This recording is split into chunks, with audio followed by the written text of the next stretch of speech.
여러분 안녕하십니까? 오늘도 기억의 라디오와 함께 해주셔서 감사합니다. 오늘은 특별한 이야기를 준비했습니다. 바로 만약 발해가 끝까지 살아남았다면? 이라는 가정에서 시작하는 우리 민족의 또 다른 역사입니다.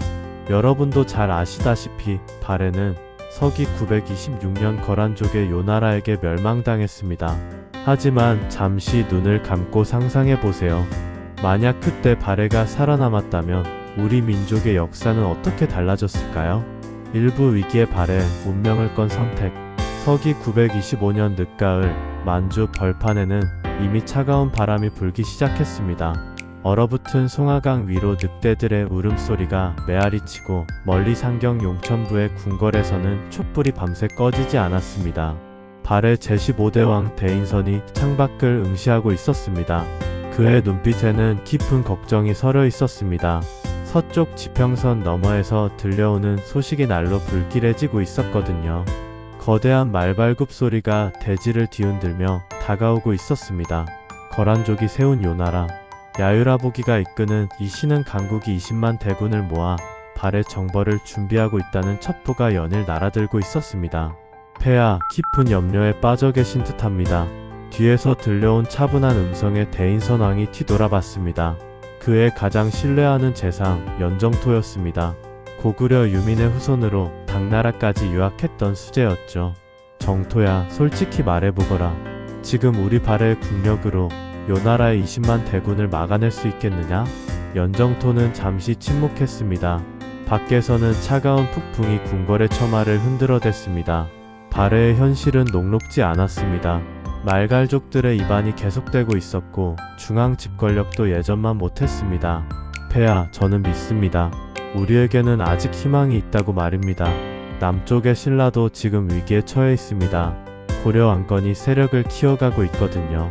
만약 우리가 신라와 손을 잡는다면 대인선 왕의 눈이 번뜩였습니다. 연정토의 제안은 파격적이었습니다. 발해와 신라는 오랫동안 견제 관계였거든요. 적의 적은 동지라는 말이 있지 않습니까? 지금 신라 경순왕도 고려의 압박에 시달리고 있습니다. 연정토의 계획은 치밀했습니다. 발해 혼자서는 요나라를 상대할 수 없지만 신라와 연합한다면 상황이 달라질 수 있다는 것이었죠. 며칠 밤을 고민한 끝에 대인선 왕은 결단을 내렸습니다. 좋다. 시도해보자. 925년 겨울 초 연정토는 비밀 사절단을 꾸렸습니다. 눈보라 속을 뚫고 달리는 말발굽 소리가 얼어붙은 대지를 울렸습니다. 한겨울 험난한 길을 달려 경주에 도착한 발해 사절이 신라 조정에 전한 메시지는 충격적이었습니다. 신라와 발해는 모두 고구려의 피를 이어받은 형제국이 아니겠습니까? 이제 외침에 맞서 하나가 되어야 할 때입니다.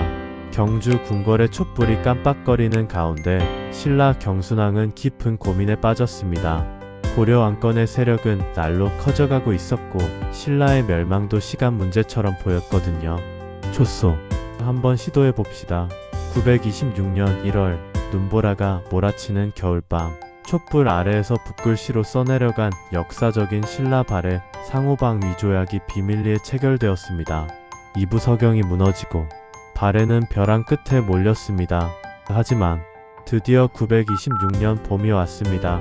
얼음이 녹아내리는 압록강변의 거대한 군마의 발굽소리가 천둥처럼 울려 퍼졌습니다. 요나라 태조 야유라보기가 친히 20만 대군을 이끌고 발해 침공을 개시한 것입니다. 검은 갑옷으로 무장한 요나라군이 강을 건너며 일으키는 물보래, 하늘을 뒤덮는 깃발들, 그리고 끝없이 이어지는 군마의 행렬, 마치 거대한 검은 파도가 발해 땅으로 밀려오는 것 같았습니다. 하지만 이번에는 달랐습니다. 발해군은 미리 준비된 방어 계획에 따라 차근차근 대응했습니다. 서경 압록부의 성벽 위에서 발해 장수들이 망원경으로 적군을 살피고 있었습니다. 적군이 도하를 시작했다. 성 안에서는 북소리가 울려 퍼지고 궁수들이 성벽 위로 올라섰습니다. 3일간의 치열한 공방전이 벌어졌습니다. 발해군은 미리 파놓은 함정과 화공 전술로 요나라군에게 상당한 타격을 입혔습니다. 밤이 되자 성 아래에서는 횃불이 춤추고 화살이 비오듯 쏟아졌습니다. 특히 발해 장수 대무해가 이끄는 기병대의 활약이 돋보였습니다. 달빛 아래 그림자처럼 움직이는 발의 기병들이 야간 기습으로 요나라군의 보급로를 차단하는 데 성공했죠. 칼과 칼이 부딪히는 쇳소리, 말들의 울음소리, 그리고 장병들의 함성이 밤하늘을 가득 메웠습니다. 하지만 수적 열세는 어쩔 수 없었습니다. 서경 성벽이 무너지는 굉음과 함께 요나라군이 성 안으로 밀려 들어왔습니다. 서경이 함락된 후 요나라군은 승세를 몰아 상경 용천부로 진격했습니다. 바로 그때였습니다. 남쪽에서 전령이 급히 달려왔습니다. 말에서 뛰어내린 전령의 옷은 땀과 먼지로 범벅이 되어 있었습니다. 폐하, 신라군 3만이 고구려 옛 땅인 개성 일대를 공격하고 있습니다. 고려군이 북상을 포기하고 남쪽으로 회군했습니다. 신라 발의 동맹이 첫 번째 시험대에서 성공한 것이었습니다. 고려의 북진이 저지되자 발해는 후방 걱정 없이 요나라와의 결전에 집중할 수 있게 되었습니다. 상경 용천부 외곽 30리 지점 천리장성에서 운명적인 대결이 벌어졌습니다. 만주 벌판 위에 펼쳐진 두 군데의 깃발들이 바람에 나부끼고 말들이 발굽으로 땅을 차며 콧김을 내뿜었습니다. 대인선왕은 친히 갑옷을 입고 출전했습니다. 햇빛에 반짝이는 투구를 쓴 그의 모습에 발해군 전체가 우레와 같은 함성으로 응답했습니다. 장병들이여, 우리는 고구려의 후예다. 조상들의 기상을 보여줄 때가 왔다. 전투는 치열했습니다. 요나라의 철기병이 발해의 방어선을 뚫기 시작했고 방패와 창이 부딪히는 소리가 하늘을 찔렀습니다. 상황은 절망적으로 보였습니다. 바로 그때였습니다. 동쪽 하늘에서 거대한 모래바람이 일어났습니다. 훗날 천재의 바람이라고 불리게 된 이 모래폭풍이 전장을 뒤덮으며 요나라군의 시야를 완전히 차단한 것입니다. 모래바람이 휘몰아치는 천리장성 전장 위로 말들의 울음소리와 장병들의 외침이 뒤섞여 울려 퍼졌습니다. 지금이다. 대무해가 이끄는 발의 정예기병 5천이 모래바람을 뚫고 요나라군의 측면을 기습했습니다. 말발굽이 대지를 박차며 일으키는 진동, 기병들의 창끝이 햇빛에 번뜩이며 척진을 향해 돌진했습니다. 갑작스러운 기습에 요나라군은 대혼란에 빠졌습니다. 조상들의 원수를 갚을 때다. 돌격. 대인선왕의 외침과 함께 발해군 전체가 일제히 돌격했습니다. 더욱 놀라운 일이 벌어졌습니다. 이때 고구려 유민들 사이에서 발해 지원군이 자발적으로 조직되기 시작한 것입니다. 평양, 개성 일대의 고구려 유민 1만여 명이 무기를 들고 발해군에 합류했습니다. 우리도 고구려의 후예다. 발해와 함께 싸우겠다. 천리장성 대전투는 사흘 밤낮을 계속되었습니다. 마침내 사흘째 되는 날 새벽, 상처로 피범벅이 된 요나라 태조 야유라부기가 중상을 입고 후퇴 명령을 내렸습니다. 20만 대군으로 시작된 발해 정벌은 참담한 실패로 끝났습니다. 전투가 끝난 후 연정토는 시체들이 널린 전장을 둘러보며 깊은 감동에 젖었습니다. 발해군의 사상자는 1만 2천여 명이었지만 요나라군의 피해는 4만을 넘었습니다. 폐하, 우리가 해냈습니다. 발해가 살아남았습니다. 하지만 대인선왕의 표정은 여전히 진지했습니다. 이제 시작이다, 정토야. 우리는 더 강해져야 한다. 삼부 동부가 삼국체제의 탄생, 천리장성 대승리 소식이 말을 탄 전령들에 의해 동부가 전역으로 퍼져나갔습니다. 그동안 요나라의 무력에 굴복하며 살아가던 말갈족들이 다시 발해 편으로 돌아서기 시작했습니다. 926년 가을, 발해는 건국 200여 년 만에 최대의 위기를 극복하고 새로운 전환점을 맞았습니다. 연정토는 즉시 북방 재건책을 발표했습니다. 첫째, 말갈족과의 완전한 연합체제 구축. 둘째, 신라와의 동맹관계 법제화. 셋째, 고구려 유민들의 발해 귀속 장려. 넷째, 요나라 재침에 대비한 군사력 현대화. 하지만 더 큰 변화가 기다리고 있었습니다. 935년 신라 경순왕이 고려에 항복하면서 한반도 통일이 완성되었습니다. 그런데 이때 발해는 여전히 만주 땅에서 건재했습니다. 고려 태조 왕건은 처음에는 발해까지 흡수하려 했습니다. 하지만 발해는 이미 요나라를 물리친 강국이었고 신라와의 동맹도 고려가 계승했기 때문에 함부로 건드릴 수 없었습니다. 발해는 우리의 형제국이다. 함께 번영의 길을 걸어가자. 결국 고려와 발해는 939년 고구려 개승국 상호인정 조약을 체결했습니다. 개성과 상경 용천부에서 동시에 울려 퍼진 종성과 북소리가 새로운 시대의 시작을 알렸습니다. 이로써 한반도에는 고려가, 만주에는 발해가 각각 독립국으로 존재하는 새로운 질서가 탄생했습니다. 이때부터 동북아에는 독특한 삼국체제가 형성되었습니다. 한반도의 고려, 만주의 발해, 그리고 일본이 각각 세력 균형을 이루며 공존하기 시작한 것이죠. 10세기 후반 발해에서는 신발의 건설 운동이 일어났습니다. 고구려의 전통을 계승하면서도 새로운 시대에 맞는 국가 체제를 구축하려는 움직임이었죠. 이 운동의 핵심은 북방 개척 정신이었습니다. 발해는 더 이상 수동적으로 외침을 막는 것이 아니라 적극적으로 북방으로 진출하기 시작했습니다. 11세기 초 발해는 요나라와의 2차 전쟁에서도 승리를 거두며 흑룡강 일대까지 영토를 확장했습니다. 이때 발해의 영토는 고구려 전성기보다도 더 넓어졌습니다. 사부 그리고 역사는 또다시 경랑에 휘말렸습니다. 이번엔 몽골입니다. 13세기 초 칭기즈칸이 몽골 제국을 건설하고 동진을 시작했을 때 발해는 고려와 연합하여 맞섰습니다. 특히 발해의 기병대는 몽골군과 대등하게 싸울 수 있는 유일한 동북아 세력이었습니다. 1231년부터 시작된 몽골의 7차 침입에서 발해는 고려의 든든한 후원자 역할을 했습니다. 몽골군이 고려를 침공할 때마다 발해군이 요동해서 몽골의 후방을 교란했죠. 우리는 하나의 민족이다. 고려의 위기는 발해의 위기이기도 하다. 발해 제20대왕 대광현의 이 선언은 몽골군을 크게 당황시켰습니다. 결국 몽골은 동북아 정복을 포기하고 남성 정복에 집중할 수밖에 없었습니다. 발해와 고려의 연합이 몽골의 동진을 막아낸 것이죠. 더 놀라운 변화는 조선시대에 나타났습니다. 1392년 이성계가 조선을 건국할 때 발해도 동시에 신조선으로 국호를 바꾸며 새로운 출발을 했습니다.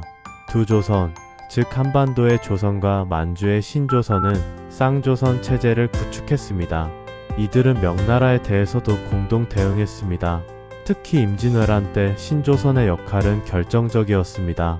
일본군이 조선을 침공하자 신조선은 즉시 10만 대군을 파견했습니다. 외놈들이 우리 형제를 침범했다. 이를 그냥 둘 수는 없다. 압록강을 건너 남하하는 신조선군의 행렬, 깃발이 바람에 나부끼고 북소리가 울려 퍼지는 가운데 조선군과 신조선군이 합류하는 장면은 감동적이었습니다. 신조선군의 참전으로 임진왜란은 훨씬 빨리 끝날 수 있었습니다. 특히 신조선의 기병대가 평양성 탈환에 결정적 역할을 했죠. 오부 근현대사의 새로운 전개, 17세기 청나라가 일어났을 때도 상황은 달랐습니다. 청나라는 조선만 정복하면 되는 것이 아니라 신조선까지 상대해야 했습니다. 정묘정사와 정유정사 때 신조선은 조선을 적극 지원했습니다. 특히 인조가 삼전도에서 굴욕을 당할 뻔했을 때 신조선군 5만이 한양 근처까지 남하하여 청군을 견제했습니다. 결국 청나라는 조선을 완전히 속국으로 만들지 못했습니다. 신조선이라는 강력한 후원 세력이 있었기 때문이죠. 19세기 서구 열강이 동북아에 진출할 때 그들이 마주한 것은 하나의 약한 조선이 아니라 두 개의 조선이었습니다. 1876년 일본이 강화도 조약을 강요할 때 신조선은 즉시 우리 형제국에 대한 침략이라며 강력히 반발했습니다. 20세기 초 일제강 정기가 시작될 뻔했을 때도 상황은 완전히 달라졌습니다. 일본이 한반도만 침략하는 것이 아니라 만주의 신조선까지 동시에 공격해야 했기 때문입니다. 1904년 러일 전쟁 때 신조선은 러시아 편에 서서 일본과 맞섰습니다. 비록 러시아가 패했지만 일본은 두 조선을 완전히 식민지로 만들지는 못했습니다. 이때부터 독립운동의 양상도 달라졌습니다. 김구, 안중근 등의 독립운동가들은 신조선을 독립운동의 후방 기지로 활용했습니다. 특히 신조선 정부의 비밀 지원을 받아 더욱 조직적인 활동을 할 수 있었죠. 육부 현대 한국에 남은 유산, 1945년 해방과 함께 두 조선의 통일 논의가 시작되었습니다. 하지만 냉전 체제 속에서 한반도는 분단되었고 신조선도 중국과 소련의 영향권으로 나뉘어졌습니다. 그러나 1991년 소련 붕괴 이후 상황이 달라졌습니다. 신조선 지역에서는 고구려 정신 부활 운동이 일어났고 이는 곧 우리나라와의 재통합 논의로 이어졌습니다. 2000년대 들어 중국이 동북 공정을 추진했을 때 우리는 신조선의 역사를 근거로 강력히 대응할 수 있었습니다. 만주는 원래 우리 민족이 2000년간 지켜온 땅이라는 역사적 근거가 명확했거든요. 발해가 살아남았다면 우리가 얻었을 가장 큰 유산은 무엇일까요? 첫째, 영토적 자신감입니다. 우리 민족이 한반도뿐만 아니라 만주 전체를 아우르는 대륙 민족이라는 자부심을 가질 수 있었을 것입니다. 둘째, 북방 개척 정신입니다. 현재 우리 기업들이 전 세계로 진출하여 성공을 거두고 있는 것도 결국 이런 도전 정신의 발현이 아닐까요?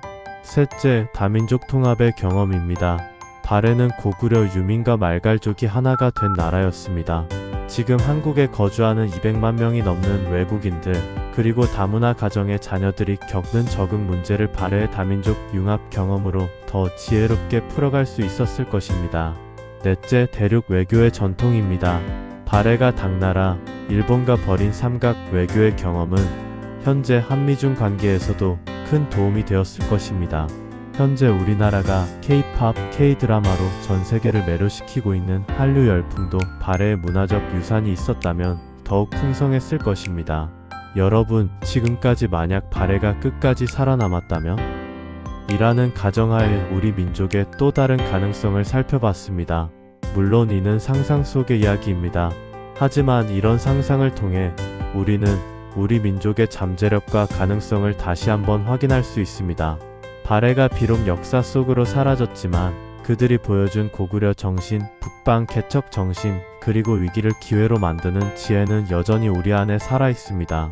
현재 우리나라가 분단국가라는 한계를 극복하고 세계 10위권의 경제대국이 된 것, 6.25 전쟁의 폐허에서 일어나 한강의 기적을 만들어낸 것 모두가 발해 정신의 계승이라고 할 수 있습니다. 발해의 꿈은 끝나지 않았습니다. 그 꿈은 지금 우리가 이어가고 있습니다. 앞으로 통일 한국이 동북아의 평화와 번영을 이끌어가는 중심국가가 될 때 그것이 바로 발해가 꿈꾸었던 미래가 아닐까요? 오늘 기억의 라디오와 함께 발해의 또 다른 역사를 상상해보는 시간을 가져보았습니다. 비록 역사는 바꿀 수 없지만 우리는 그 역사로부터 배우고 더 나은 미래를 만들어갈 수 있습니다. 오늘도 함께 해주신 여러분 감사합니다. 다음 시간에 또 다른 흥미진진한 이야기로 찾아뵙겠습니다. 안녕히 계세요.